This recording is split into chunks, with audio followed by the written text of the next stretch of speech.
Good evening. Has everyone had plenty to drink?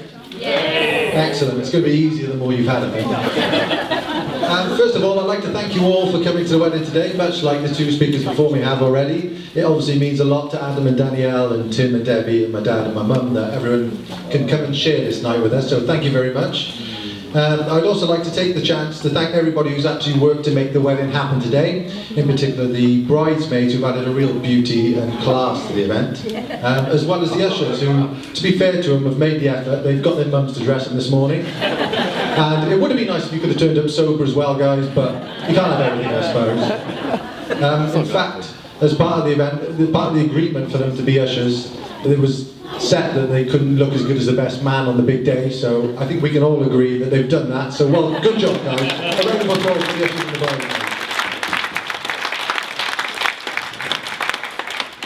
bride. Before I talk about Adam a little bit, I'd like to say welcome to the family to my new sister, Danielle. And having known her for a few years now, it's obvious to me that Danielle is a beautiful, sweet, caring person who is obviously very strong-willed and intelligent. Her bubbly, infectious personality makes her everything that our family could ask for and more. On behalf of our family, I'd like to thank Tim and Debbie for bringing up such a wonderful young lady and letting her into our lives. I'd also like to take this opportunity on behalf of my parents to apologise that you're only getting Adam in return.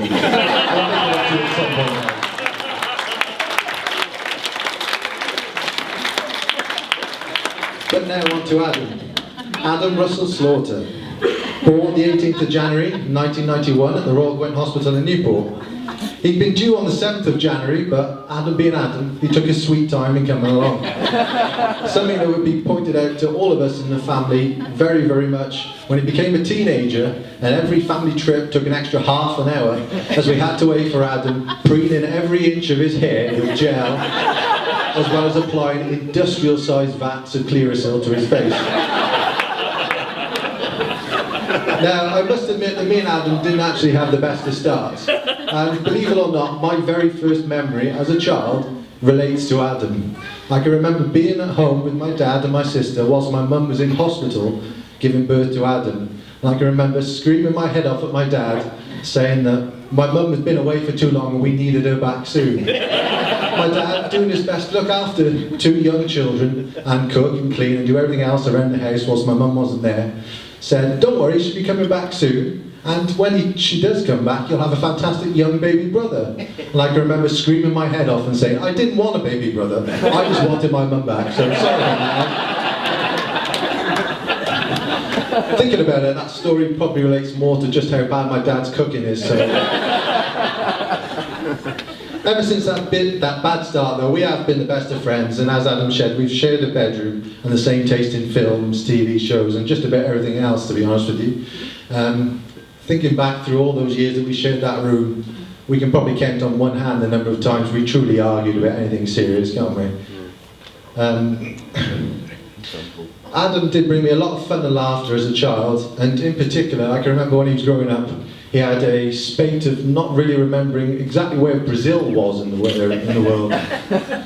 Many was the time we played FIFA on the PlayStation, we'd play the European Championship, and Adam had asked me if we could go Brazil. Or he'd asked me a question related to Brazil, like whether it was, and I quote, "up north by the South Pole." But geography issues aside, Adam was far from a poor student in school. In fact, annoyingly, he seemed to spend most of his time growing up and beating all the scores I'd set 4 years previously. But despite being a talented student, Adam was somewhat less of an angel than he might lead you to believe. With at least one incident of photocopying his arse on the photocopier at Norton School, as well as being caught mooning a passing coach full of girls on the way to another school trip. Surely he did have at least a childish sense of humour. And it was as he left school and went on to college that his sense of fashion started to develop, along with the need to preen his hair and whatever. Although the fact that he spent a good long time using a piece of string to hold up his trousers whilst at college, after his belt broke, leads me to think that it probably wasn't yet fully developed. It was also at college where he started sleeping in his friend Jack's garden, after he started coming home early from nights out when he just couldn't handle it with the boys. His extracurricular activities aside, Adam's academic performance at school and college eventually got him a place at Reading University studying medicinal chemistry, which was, I'm sure you can all agree, a fantastic lead-in for his career at Royal Mail.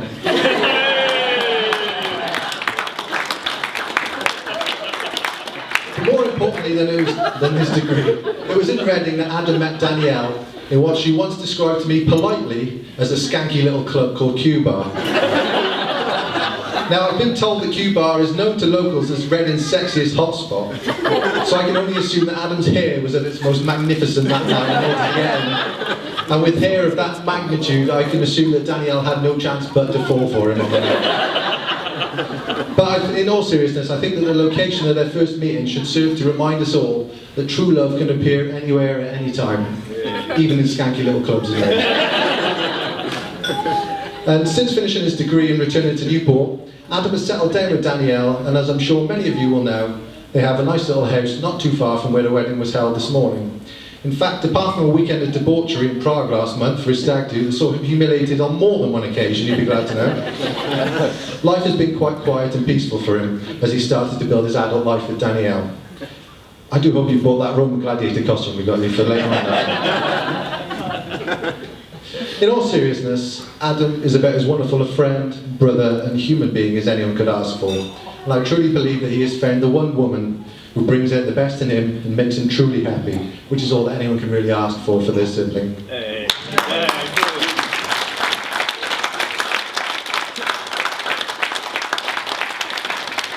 So, little brother, place your hand on top of that of your bride's now.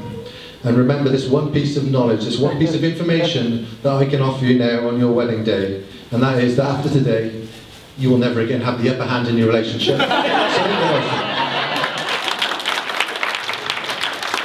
and gentlemen, will you join me in toasting the happy couple who have and love each other, which is all that anyone can ask for. So to the new Mr. and Mrs. Slaughter.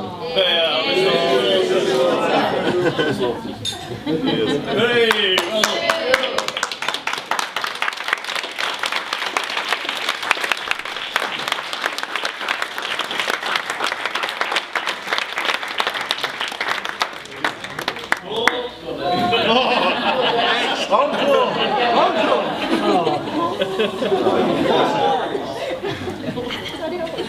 If any of the ushers want to contribute any stories at this point, please feel free. Go on, Jack. Shall I bring the mic over, Jack?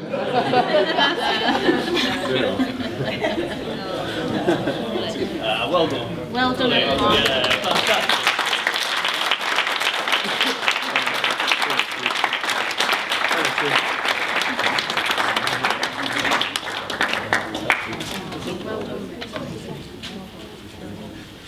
Can I have a pint now? I'm not kidding.